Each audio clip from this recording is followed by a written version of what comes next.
Alright, hey, we get to do this. Been doing that all the time with this game because I wanted to turn it back and forth, and I think that's really I love these tables because I can just whip them around with a small game on them like that. Face them however I want to so that I still have the lighting and positioning that I want. It's kind of an advantage over my living room. Anyway, what are we talking about? We're talking about Winter War. And, well, let's look a little at the components and especially the packaging, because some of you may not have seen these flat box SPI trays. I really despise them, actually. I think they're a horrible way to package things. And you can see it's very, very flimsy plastic. Of course, it's 40 years old, but it gives you a free counter tray in with the pieces. There was a little plastic thing that went over the counter tray here, and then you put this on top, and there was a little plastic thing that held it all together. A lid to seal it all together. I found I would much rather have boxes or magazine games, to tell you the truth. I ended up pulling most of my games out of these and then, just putting the counters in a baggie because I didn't like this format, but these counter trays came in really useful for things like Starfleet Battles, where I had just so many counters that I wanted this kind of excessive sized counter tray. A game like this really didn't need this kind of packaging, right? I mean, this is a magazine game in terms of the components. However, we're looking at a golden era here in a sense. You can't see it, but this map is a really, really sturdy form of paper that you didn't see in the later 70s. I also think it's fairly attractive for a low color. What are they doing? 2-color printing here? Just black and blue? A different shading, obviously. I think they managed to capture a pretty good operational scale map that doesn't really distract you, yet can show lots of different terrain types and give you a lot of information very easily. Likewise, the counters themselves are very, very sturdy, clean, clear. To me, better than anything else, not just in its time period. I love the matte finish on the counters. Far, far superior to anything Avalon Hill was putting out, even though Avalon Hill certainly was spending more on their components. Then we also have, you've got the paper map. To me, that's an advantage over the hard-mounted maps of the era. Nowadays, they're beginning to get the hard-mounted single-piece folding map to work right. But in Avalon Hill's first days playing with that, and that was quite a bit later than this, it wasn't working. And in this time period, they were using the Monopoly-style map that has basically cloth holding it together, and it creates this little bump in the middle. That's really annoying in the center. I'd much rather have these paper maps that nicely backfold, and this one is terribly sturdy. Most of my SPI games are from S&Ts, and well, maybe that's not true anymore. Once upon a time it was, and most of them are a somewhat lighter material than this. The only problem, this wasn't built to fit in a magazine, so it's a little bigger. I would love if it fit in the same space as the rule book, so I could just put it in with my magazine games. As it stands, I have to put this somewhere else, and I end up putting it in a stack with these plastic things, even though I don't use it, with the counter sorted with my SDs. Rulebook. So in my intro, I think I kind of discussed this. It's not the best rule book in the world. I think SPI certainly got a better feel for how to do rules as they went later on. Not when they got to let's make these simple rules with really nice bold things to distract you and make it more difficult to parse. But these are a little too dense for my taste in terms of the columns. Don't have enough breakings. There aren't enough carriage returns as it is. I have a thing for carriage returns. However, at least it doesn't take up a lot of space. It's just a little harder to scan and skim through and get the important things that you need. But there isn't a lot here. It's not a simple game. There's actually a decent amount of words on these 4 pages. I think this would have taken 6 to 8 pages in their latter style with a little bit more spacing, etc. It's understandable. You probably couldn't pick this up as your first war game and just skim through it and understand it, because it does kind of take an assumption that zones of control, are a concept that you understand. And a lot of the game really is built on the prior wargaming. And for a game that came out in '72, that's kind of a little odd. It's certainly designed to go after the people who were already in the hobby that Avalon Hill had drawn in. It was not, as some of the later SPI games tended to do, as filled with fluff in the rules that, maybe isn't such fluff, but is stuff you really need to know. But that's kind of assumed if you're already a wargamer. The game itself, to me, is probably the best game of that early period. I'm just thinking. I'm trying to consider anything else. I have a kick for things like, it's hard to really say, because there's things like Midway that I think are really cool games. But for a ground operational style game, this is right in sort of my sweet spot in terms of, it's not very complicated. Okay, I love the OCS, but it's in that sort of classic mold of the Avalon Hill games. You're playing a game in a very similar sort of way that you're playing, say, Battle of the Bulge, or you're playing maybe Africa Corps, although there's something kind of weird about Africa Corps. This is a game about, making the maneuvers, getting the points, the combat ratio that you need, and making the die rolls. But add to that the optional rules, and the optional rules are not much. This is all we're talking about in the rulebook. They leverage the map itself with player aids and information, and you can't play without looking at some of this stuff. I mean, you just cannot. It's that simple, but it's cool to have it on here, and why repeat it in the rules? I don't know.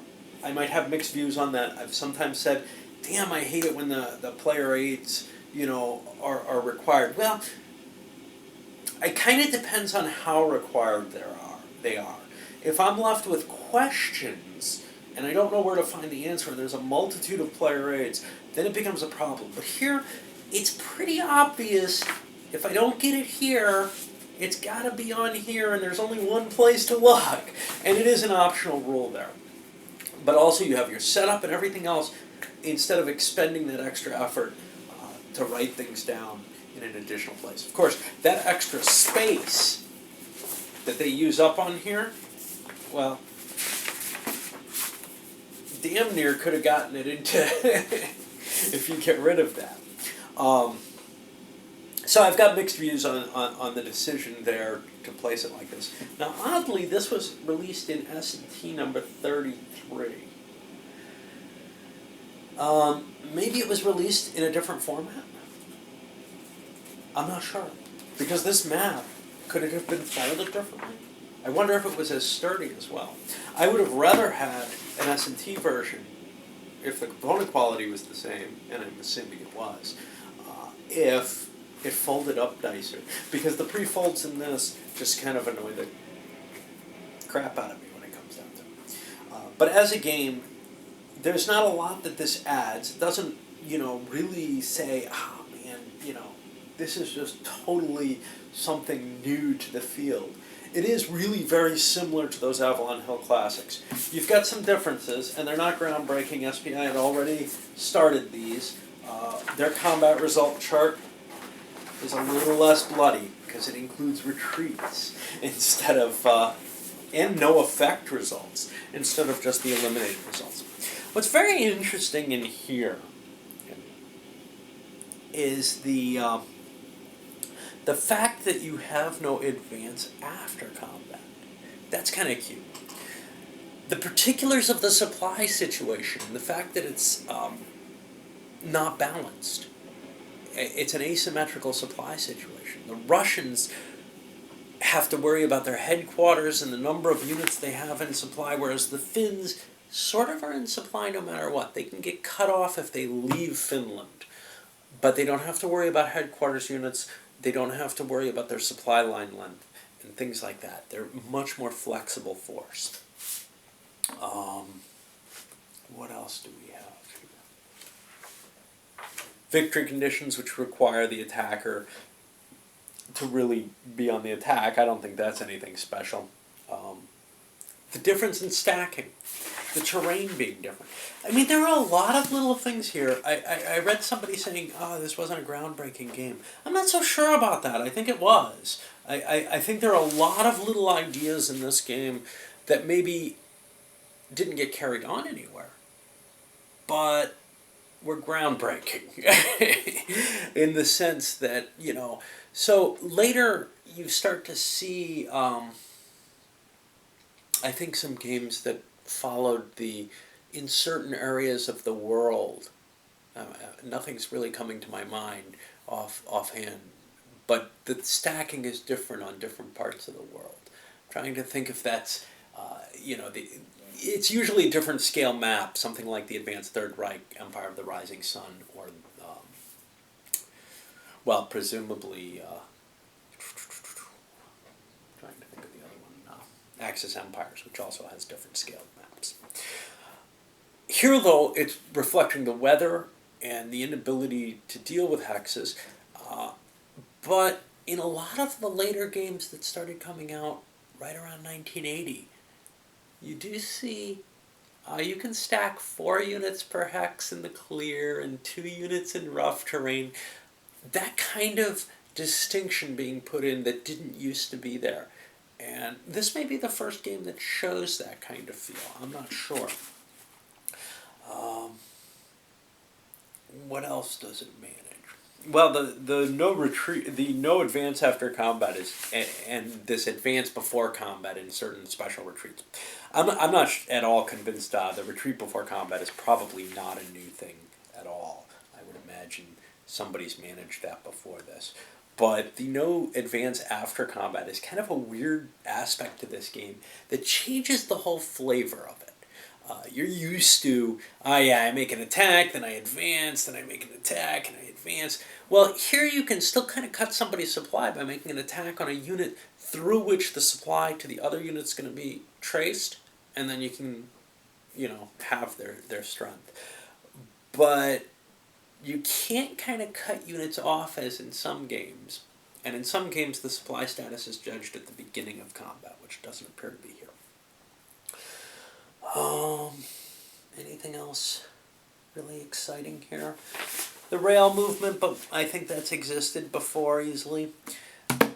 Anyhow, though, when it comes down to it, the mixture of that random events table, and I really don't know how many games before this had random events tables, as limited as it is, that's this huge effect on this game. I mean, what we saw, the event that we saw come up, basically took the offensive out of the Russians' hands. It took it away from being a game where Russia expects to get much of anything from Finland to where they were actually on the defensive much of the time. Now, that may not be to everyone's liking. And the fact that the victory conditions maybe don't completely make up for that may also not be to everyone's liking. But for me, what it means is you get this kind of kick where you don't know what's going to happen on a broad scale. And that's what's very appealing to me about something like Europa Universalis. It's this, the whole game could change. Now, I don't like that in some kinds of games. I found it very disturbing, for example, although probably not as much as many people would, in Bullfrog Goldfields, where actually the flavor of the game doesn't change. It's just right at the end you get this kind of... But in this, your chance of winning and the way you play and everything else all gets affected by kind of a random die roll that could happen, at any point early in the game until a scenario is picked, which a scenario need not happen throughout the game. So, you could be playing very, very different situations every time you sit down. It's not a game with the random events where you could sit down and just switch sides and say, I won 2, so I'm a better player. No, you could have gotten very, very lucky on your 2 random events rolls and be by far the worst player in this situation. But that doesn't matter much to me. There's very few, if any, games where maybe Go, where I really, really worry about that victory conditions, especially when we're talking about, something with a historical story, most particularly a war game, but really almost anything where I'm managing the story more than I'm really worried about, can I squeeze out that extra victory point, on my track with my little wooden cubes or whatever. And I favor games where there's a story, and I'd rather play a game where that story isn't really under my control completely. And I kind of like that about this. As compared, say, to CGs, where very often at least one of the players is holding the important key and can choose to use it or not. In this, you don't have those choices, and that just kind of pleases me to some effect. Anyway, I was kind of surprised to see that this is going for a decent amount of money. Not a huge amount, but people are trying to sell it at $40, where most of those older games aren't quite at that level. The older magazine games, and although this may be very old, so that may be one factor in it, and also that it's got a fairly decent rating. And I think that just kind of confirms, I had always thought of it as kind of, ooh, I have this little treasure from the ancient days of SPI, back before my time in them, but by a significant amount. And,